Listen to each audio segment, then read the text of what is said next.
ఇక టన్నెల సంబంధించిన సమాచారాన్ని వారిచ్చిన సమాచారాన్ని టెక్నికల్గా ఉన్న సమాచారాన్ని రేపు కూడా మళ్ళీ ఆ ప్రాజెక్ట్ హెడ్ వర్క్స్ దగ్గర అట్లాగే పంపింగ్ పాయింట్స్ దగ్గర కూడా విజిట్ ఉంది కాబట్టి ఆ విజిట్కి ఇరిగేషన్ శాఖ మార్చులు శ్రీ ఉత్తమ్ కుమార్ రెడ్డి గారు కూడా వస్తూ ఉన్నారు. వారి సమక్షంలో టెక్నికల్గా సంబంధించిన సమాచారం అంతా వారి ముందు పెట్టి వారు రివ్యూ చేసిన తర్వాత తగు నిర్ణయం చేయటానికి ఇప్పుడు జరిగినటువంటి రివ్యూలో మేమందరం తీసుకున్నటువంటి నిర్ణయం.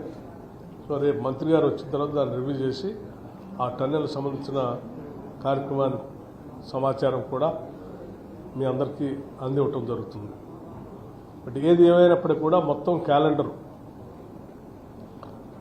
ఈ ప్రాజెక్టుకు సంబంధించి కేవలం 1.5 ఇయర్లో సంవత్సరాల కాలంలో క్యాలెండర్ పెట్టుకొని ఇచ్చిన ప్రతి పైసాని అర్థవంతంగా ఖర్చు పెట్టి నీళ్ళు ఇవ్వటం కోసం డీటెయిల్డ్గా క్యాలెండర్ తయారు చేసుకొని ఇంజనీరింగ్ వ్యవస్థ ముందుకు పోవాలని చెప్పి ఆదేశాలు ఇవ్వటం జరిగింది. ఆషామాషిగా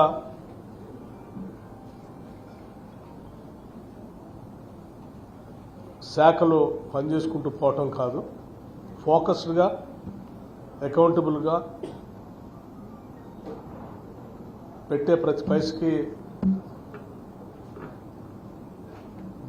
జవాబు దొరికేటట్టుగా పనిచేయాలని చెప్పి ఈ రివ్యూ సమావేశంలో అధికార యంత్రాంగం అందరినీ కోరటం జరిగింది. వారు కూడా స్పందించి ఆ స్థాయిలో క్యాలెండర్ ప్రిపేర్ చేసుకొని ముందు పోదామని చెప్పి అందరం నిర్ణయం చేయడం జరిగింది.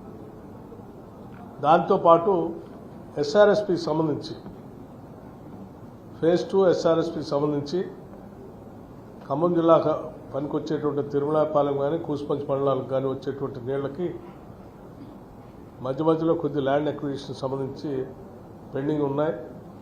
కొంత ల్యాండ్ అక్విజిషన్ సంబంధించిన అమౌంట్ కూడా అవసరం ఉంటే దాని గురించి కూడా దృష్టి తీసుకొచ్చాం. దానిపైన కూడా నిర్ణయం చేసి వెంటనే ప్రభుత్వ పరంగా చర్యలు తీసుకుంటామని కూడా చెప్పాం. దానికి సంబంధించి కూడా వెంటనే అది I think that can be done in 3 to 4 monthsలోనే 3-4 నెలల్లోనే ఎస్ఆర్ఎస్పి ఫేజ్ 2 సంబంధించినటువంటి ల్యాండ్ అక్విజిషన్ సంబంధించిన బ్లాక్స్ క్లియర్ చేసుకొని నీళ్లని తిరుమలపాలెం కూసుపంచి ఇవ్వటానికి క్యాలెండర్ ప్రిపేర్ చేసుకోని చెప్పి చెప్పడం జరిగింది. అట్లాగే మైనర్ ఇరిగేషన్ సంబంధించి మున్నేరు, వైరా నది, కట్టలేరు తదితర ఏర్లలో ఎక్కడెక్కడ అవసరం ఉంటే ఎక్కడెక్కడ నీళ్లను ట్యాప్ చేయడానికి సోర్సెస్ ఉన్నాయో వాటన్నిటిని వినియోగించడానికి కావాల్సిన డిజైన్స్ కూడా తయారు చేయమని చెప్పడం జరిగింది. మీడియం ఇరిగేషన్ ఉన్నటువంటి ఆల్ ప్రాజెక్ట్స్లో వాటర్ మేనేజ్మెంట్ని చాలా సైంటిఫిక్గా చేయమని చెప్పడం కూడా జరిగింది. వాటన్నిటికీ ఉన్నటువంటి వాగులు, ఎగ్జిస్టింగ్ న్యాచురల్ రిసోర్సెస్తో పాటు వాగులతో వచ్చే న్యాచురల్ సోర్స్తో పాటు కెనాల్స్ ఇప్పుడు మనం ఏదైతే డిజైన్ చేస్తున్నామో అది సీతారామ ప్రాజెక్ట్ కావచ్చు, లేకపోతే ఎస్ఆర్ఎస్పి ప్రాజెక్ట్ కావచ్చు, లేకపోతే నాగార్జునసాగర్ కెనాల్ కావచ్చు, వీటన్నిటి ద్వారా కూడా ఈ మీడియం ఇరిగేషన్ ప్రాజెక్ట్స్ని లింక్ చేసుకొని బ్యాలెన్స్ చేసుకోవడానికి ఎక్కడెక్కడ అవకాశాలు ఉన్నాయో వాటన్నిటిని ట్యాప్ చేసి ఫుల్ ఫ్లెడ్జ్డ్గా ఇరిగేషన్కి ఇబ్బంది లేకుండా, డ్రింకింగ్ వాటర్కి ఇబ్బంది లేకుండా చూసుకోమని చెప్పడం జరిగింది. అట్లాగే సీతారామ ప్రాజెక్టులోనే ఎక్కడ కూడా ఒక రిజర్వాయర్ డిజైన్ చేయకుండా ఇన్ని వేల కోట్ల రూపాయలతో లిఫ్ట్ ఇరిగేషన్ చేసే కార్యక్రమంలో భాగంగా ఏం డిజైన్ చేయకుండా వదిలేశారు. దానివల్ల పెద్ద నష్టం జరుగుతుంది. కాబట్టి ఆ వాటర్ని స్టోర్ చేసుకోవడానికి మినిమం 10 TMCతో ఉండే ఒక రిజర్వాయర్ని కూడా మధ్యలో డిజైన్ చేసుకోమని చెప్పడం కూడా జరిగింది.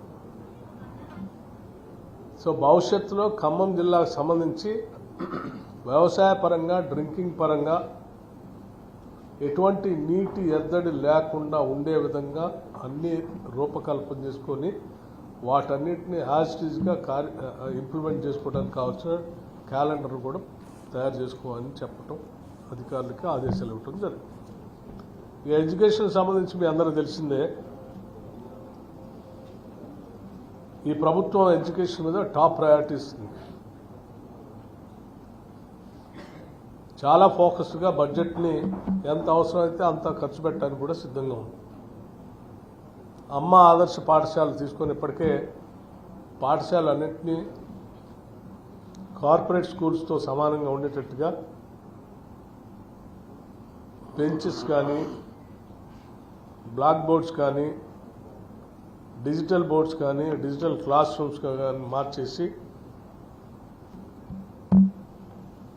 పూర్తిగా ఇంటర్నేషనల్ స్టాండర్డ్స్లో మన గవర్నమెంట్ స్కూల్స్ని ముందుకు తీసుకొని పోవడం కోసం డిజైన్ చేయడం జరిగింది. ఆ కార్యక్రమంలో భాగంగా ఈరోజు మొట్టమొదటి రోజు స్కూల్స్ ఓపెనింగ్ సందర్భంగా మొదటి రోజే బుక్స్ అన్నింటినీ పిల్లలకి విద్యార్థులకు అందించే కార్యక్రమాన్ని కూడా చేయడం జరిగింది. ఓపెనింగ్ మొదటి రోజే పిల్లలందరికీ యూనిఫామ్ అందించే కార్యక్రమం కూడా చేయడం జరిగింది. అమ్మ ఆదర్శ పాఠశాల సంబంధించి చేసే పనులన్నింటినీ కూడా సెల్ఫ్ హెల్ప్ గ్రూప్స్ సంబంధించిన మహిళలకి బాధ్యతలు చెప్పి ఆ తల్లుల పిల్లల బంగారు భవిష్యత్తు కోసం పనిచేసేటట్టుగా రాష్ట్ర ప్రభుత్వం నుంచి పూర్తి సహాయ సహకారాలు అందించేటట్టుగా నిర్ణయాలు చేయడం జరిగింది.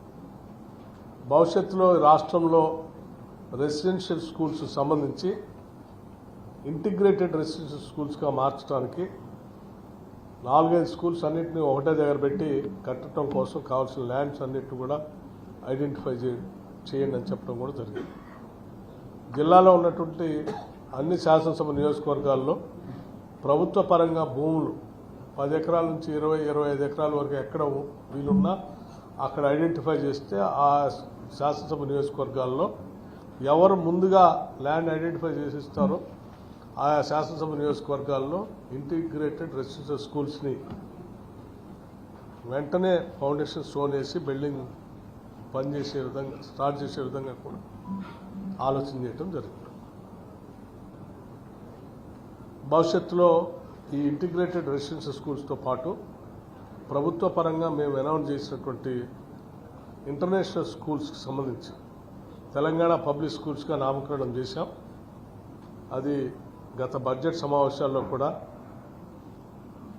ఓటాన్ అకౌంట్ బడ్జెట్లో కూడా మేము బడ్జెట్లో పొందుపరిచాం. దానికి సంబంధించినటువంటి స్కూల్స్ పెట్టడానికి ఆయా శాసనసభ నియోజకవర్గాల్లో స్థలాల్ని అంటే ల్యాండ్స్ ఐడెంటిఫై చేయమని చెప్పి జిల్లా అధికారులందరూ కూడా ఆదేశాలు ఉంటుంది.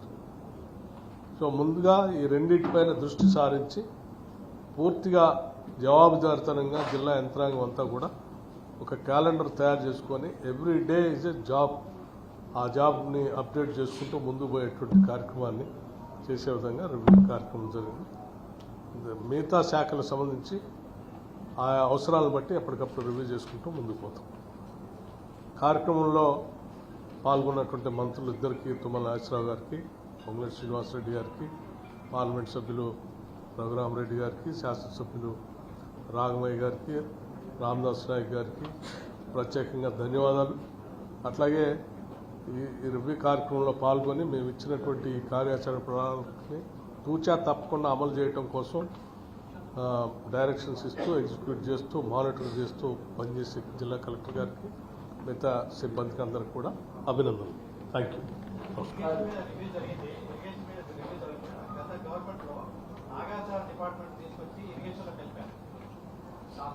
ఇరిగేషన్ వాళ్ళకి నాగార్జున వాళ్ళకి ఒక అవగాహన, అంటే ఇరిగేషన్ డిఫరెంట్, నాగార్జున డిఫరెంట్. దీనివల్ల లాస్ట్ టైం చాలా ఇబ్బంది జరిగింది. అంటే వాళ్ళకి అవగాహన, దీన్ని మీరేమైనా పరిశోధన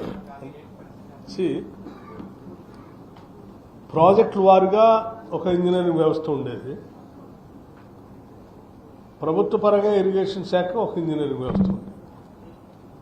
సో వీటన్నిటిని క్లబ్ చేసి ఒకటే ఇరిగేషన్ శాఖ కింద ఎవరు పనిచేసినా ఏ ప్రాజెక్టు ఉన్నా ఇరిగేషన్ శాఖ కిందనే ఉండేటట్టుగా వాళ్ళు మెర్జ్ చేసి ముందుకు తీసుకొని పోతా ఉండే కార్యక్రమంలో భాగంగా చేసి. So as of now irrigation సంబంధించి దాన్ని వీఆర్ కంటిన్యూయింగ్ లైక్ దట్. భవిష్యత్తులో ఇరిగేషన్ శాఖకు సంబంధించిన మంత్రి గారు కొన్ని రోజులు రివ్యూ చేసుకున్న తర్వాత ఇది if it is going properly he will continue it. If it is not going properly, then he'll think about it and take a decision on that. Thank you. ఉపాధి హామీ పథకంలో కూడా బయోమెట్రిక్ సిస్టమ్ చేస్తున్నారు. ఇంత ప్రభుత్వ వ్యవస్థలో ఉపాధ్యాయులు కానీ విద్యార్థులు కానీ ప్రభుత్వ పాఠశాలలో బయోమెట్రిక్ వ్యవస్థ ఎందుకు తీసుకురావడం లేదు? నెక్స్ట్ ఇంకోటి ఏంటంటే ప్రభుత్వ పాఠశాలలో చదివే పిల్లలకి జూనియర్ చదివే పిల్లలకి మీరు ఐఐటి మెడిసిన్ లో మెడిసిన్ అయితే కల్పిస్తారు. మిత్రులు, మీరు మంచి ప్రశ్న అడిగారు. నాట్ ఓన్లీ ఉపాధి హామీ పథకానికి పోయినటువంటి లేబరే కాదు, మాగా మేము కూడా శాసనసభ్యులుగా మేమందరం శాసనసభలో బయోమెట్రిక్ అటెండెన్స్ చేసి వెళ్తున్నాం. సభలో పోగానే ముందు ఫేస్ ఐడెంటిఫికేషన్తో మా అటెండెన్స్ నమోదవుతుంది. సాక్షాత్తు అత్యున్నతమైనటువంటి చట్టసభల్లోనే బయోమెట్రిక్ పెట్టి మేము ముందు పోతున్న పరిస్థితుల్లో, మారిన కాలమాన పరిస్థితుల్లో తప్పనిసరిగా ఇట్ బికమ్స్ ఇన్విటబుల్. అన్ని శాఖల్లో కూడా బయోమెట్రిక్ అటెండెన్స్ అనేది ఇన్విటబుల్గా మారబోతూ ఉంది ప్రపంచీకరణలో భాగంగా. దాంట్లో ముందుగా శాసనసభలో ముందు మేము పెట్టాం. భవిష్యత్తులో సెక్రటేరియట్లో కూడా పెట్టబోతున్నాం కుదురు. తప్పనిసరిగా విద్యాశాఖలో కూడా పెడతాం. ఆల్ గవర్నమెంట్ ఇన్స్టిట్యూషన్స్లో ఇట్ బికమ్స్ ఇన్విటబుల్. అంటే ఒకళ్ళ కోసమే అందరికీ. Thank you.